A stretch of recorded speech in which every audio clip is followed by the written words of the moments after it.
Standing as the world's tallest war memorial, the San Jacinto Monument stands at 567 feet, nearly 15 feet taller than the Washington Monument. The monument was begun in 1936 to commemorate the centennial of Sam Houston's victory over Santa Anna's Mexican army in April 21, 1836, making Texas a free and independent republic 10 years before joining the United States. The continuous pour of the monument's base took 5,700 cubic yards of concrete. 150 men worked round the clock for 57 hours in 8-hour shifts. On April 20th through 21st of 1939, the monument was dedicated to the heroes who fought at San Jacinto and elsewhere to gain Texas independence. Over 1 million people visited the museum in the first 3 years, averaging more than 1,000 visitors a day in 1941. The 8 carved panels around the bottom of the shaft depict important moments in the history of Texas. The Art Moderne style monument's base is inscribed with the story of the War of Texas Independence, written large but in less than 600 words. Flying over the battlefield are the 6 battle flags of the Texas Revolution. While San Jacinto and the Alamo are the most famous battles, there are still stories to be told in Gonzales, Goliad, San Felipe de Austin, and Washington on the Brazos. The Texas Cordova shellstone, which forms the walls of the monument, was formed over 105 million years ago. The stone is known geologically as Whitestone Lentil. W.S. Bellows Construction Company of Dallas and Houston submitted the winning bid for the monument's construction, $888,300. That's over $22 million today.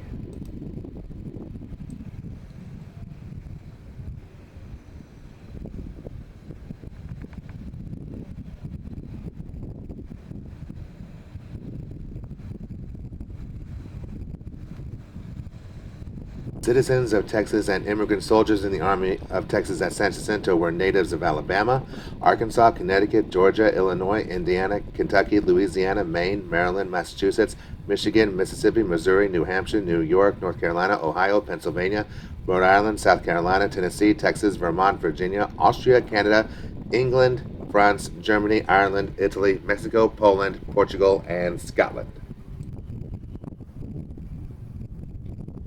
Measured by its results, San Jacinto was one of the most decisive battles of the world. The freedom of Texas from Mexico won here led to annexation and to the Mexican War, resulting in the acquisition by the United States of the states of Texas, New Mexico, Arizona, Nevada, California, Utah, and parts of Colorado, Wyoming, Kansas, and Oklahoma, almost 1/3 of the present area of the American nation. Nearly 1 million square miles of territory changed sovereignty. Early policies of Mexico toward her Texas colonists had been extremely liberal. Large grants of land were made to them and no taxes or duties imposed. The relationship between the Anglo-Americans and Mexicans was cordial. But following a series of revolutions begun in 1829, unscrupulous rulers successively seized power in Mexico. Their unjust acts and despotic decrees led to the revolution in Texas. In June 1832, the colonists forced the Mexican authorities at Anahuac to release William Barrett Travis and others from unjust imprisonment. The battles of Velasco, June 26, and the Battle of Nacogdoches, August 2, followed, and both the Texans were victorious. Stephen Fuller Austin, the father of Texas, was arrested January 3, 1834, and held in Mexico without trial until July 1835. The Texans formed an army and on November 12, 1835, established a provisional government.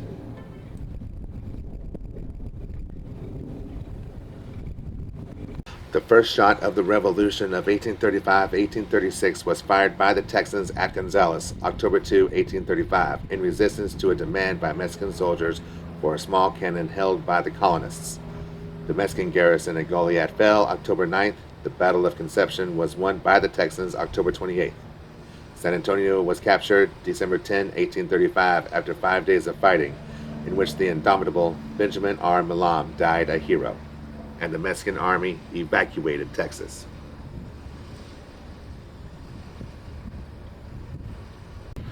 Texas declared her independence at Washington on the Brazos, March 2nd.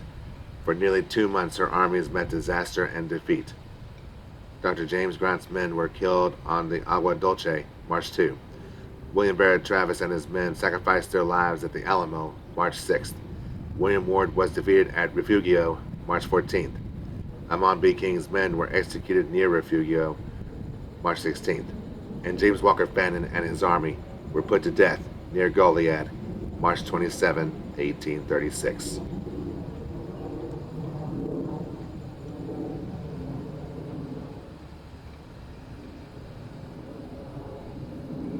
On this field, on April 21, 1836, the Army of Texas, commanded by General Sam Houston and accompanied by the Secretary of War Thomas J. Rusk, attacked the larger invading army of Mexicans under General Santa Anna.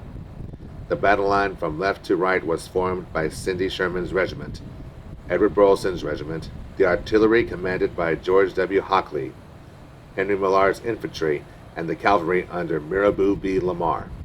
Sam Houston led the infantry charge.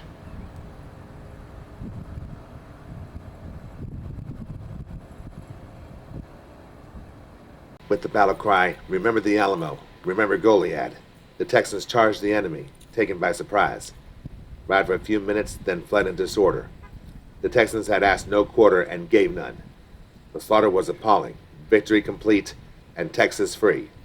On the following day, General Antonio Lopez de Santa Anna, self-styled Napoleon of the West, received from a generous foe the mercy he had denied Travis of the Alamo and Fannin at Goliad.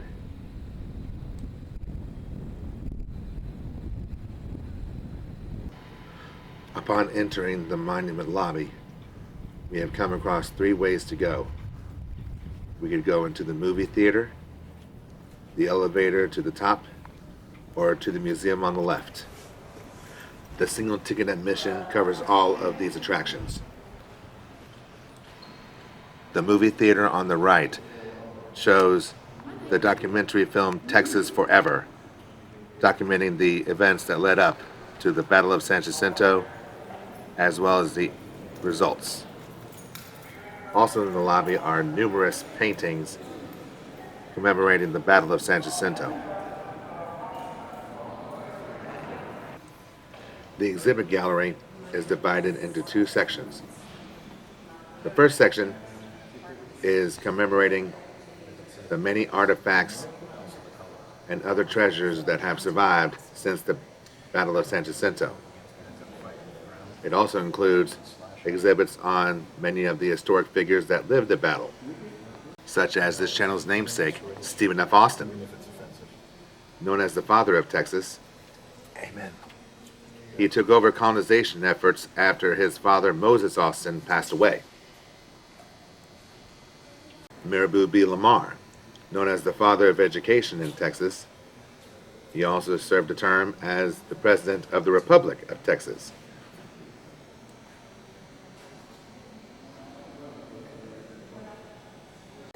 Sam Houston, the commander of the forces at San Jacinto. He also went on to be a president of the Republic of Texas as well. And obviously he is also the namesake of the largest city in the state of Texas, Houston.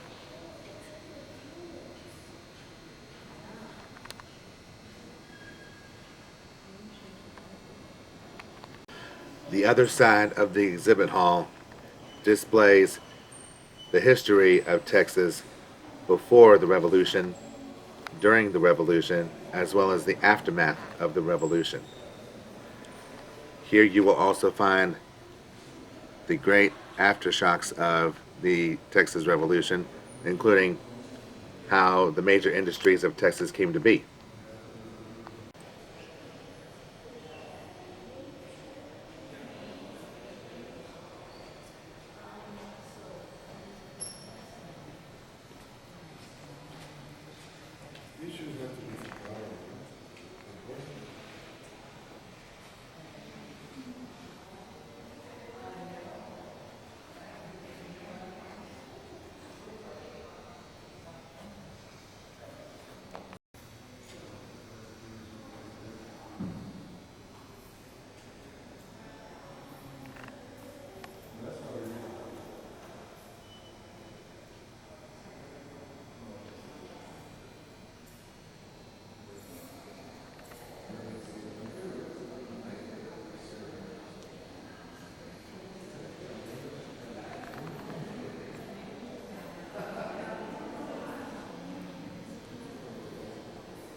The elevator lift takes us from the first floor up to the observation deck in about a minute.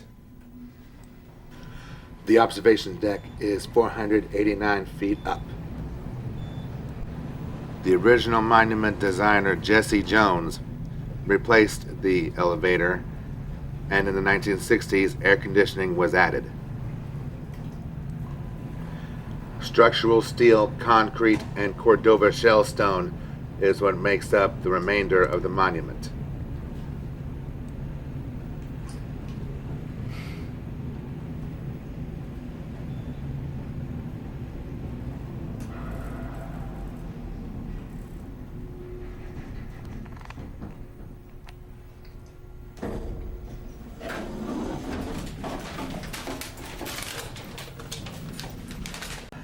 Being a major hub center for the petrochemical industry, the Baytown, Porte area surrounding San Jacinto is home to many refining and other petrochemical endeavors.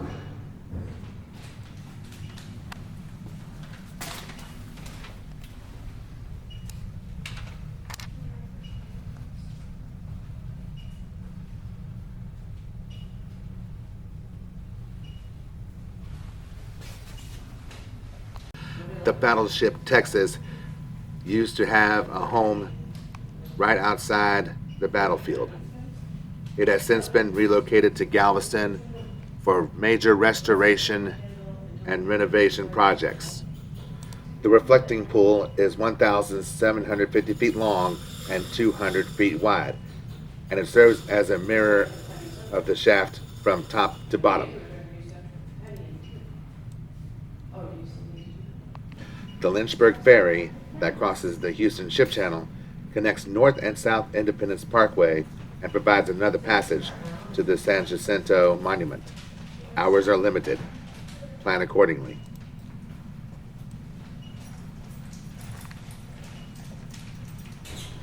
The Fred Hartman Bridge is a cable-stayed bridge that crosses the Houston Ship Channel connecting State Highway 146 between Baytown and Porte. The bridge replaced the Baytown Tunnel, which had to be removed when the Houston Ship Channel had to be deepened to 45 feet, with a minimum of 530 feet bottom width, in order to accommodate larger ships in the ship channel.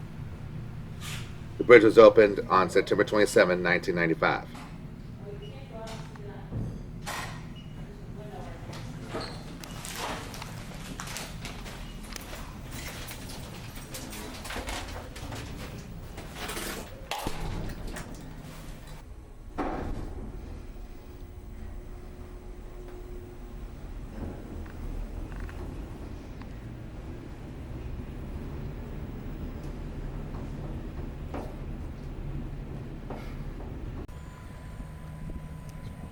A lot of times historical sites will reenact the famous battles that made our nation or state what it is today.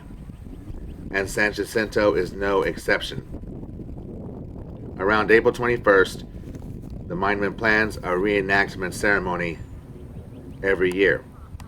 And while my visit here was before April 21st, they still had a firearms demonstration on this day, including the 6-pounder cannon, which we are about to witness, along with wartime muskets. Yeah, you'd think someplace to get 70 below zero, nothing but the only thing that was nice about that drought last year is we didn't have any mosquitoes. You know, it wakes them up, doesn't it? Ow! So shredded. I saw a couple of mosquitoes. I don't like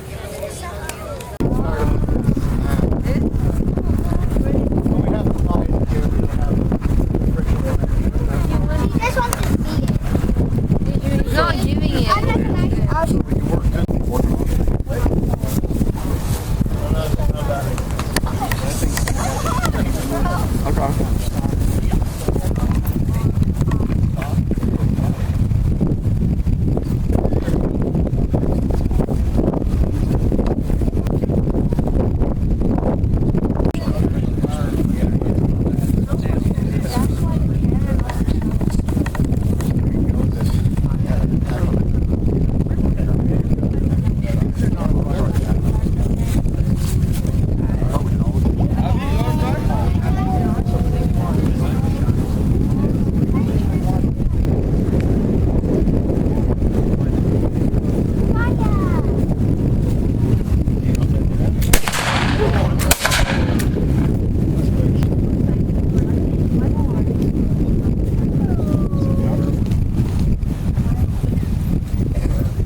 Battleship Texas first come here? 1947 or 48. And Fleet Admiral Nimitz was here, native Texan, and he greeted the ship. Pretty cool.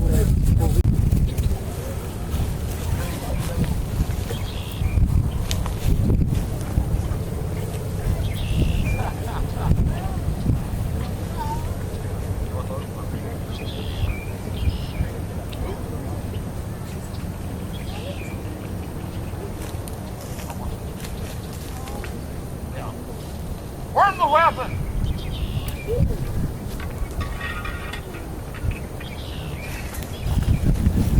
Find the weapon.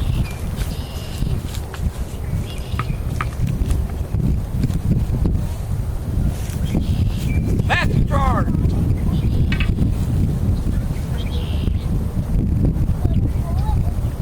Load the charge. Ram the charge.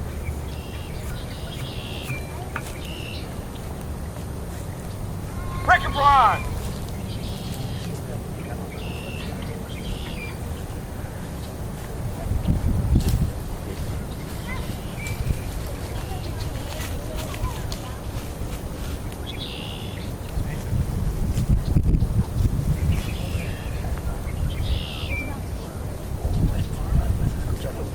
Prepare to fire!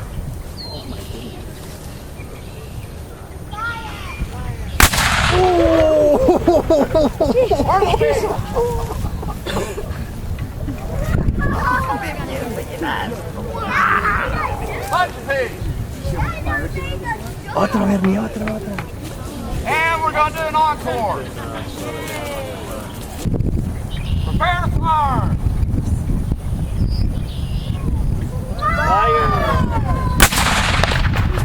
Where's the face?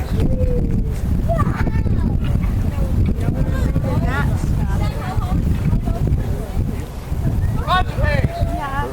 But I'm not breathing in that much.